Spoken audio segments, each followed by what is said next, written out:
शेतकरी मित्रांनो, टोमॅटो पिकामध्ये पावसामुळे बुरशीजन्य रोगाचा प्रादुर्भाव आणि त्याचबरोबर झाडामध्ये येणारा ट्रेस यामुळे झाडाची वाढ आणि फुलधारणा आणि फळधारणा यावरती परिणाम होऊ शकतो. तर मित्रांनो, यासाठीच आपल्याला 22 आणि इसाबियन याचा वापर करायचा आहे. मित्रांनो, 22 हे 10 दिवस झाडामध्ये राहते आणि पुढील काळामध्ये 10 दिवसामध्ये पाऊस पण आला तर याचे रिझल्ट आपल्याला झाडामध्ये बघायला मिळतात.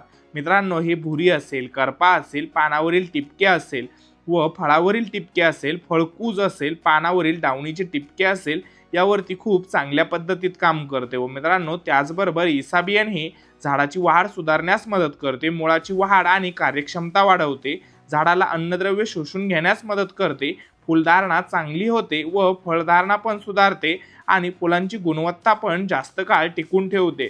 व मित्रांनो, इसाबियनचे प्रमाण हे आपल्याला 200 लिटर पाण्यासाठी 400 ml घ्यायचे आहे आणि 22 हे आपल्याला 200 लिटर पाण्यासाठी 120 ग्रॅम याचा उपयोग करायचा आहे. अशी शेतीविषयी संपूर्ण माहिती जाणून घेण्यासाठी आपल्या चॅनलला लाईक, सबस्क्राईब, फॉलो नक्कीच करा. धन्यवाद.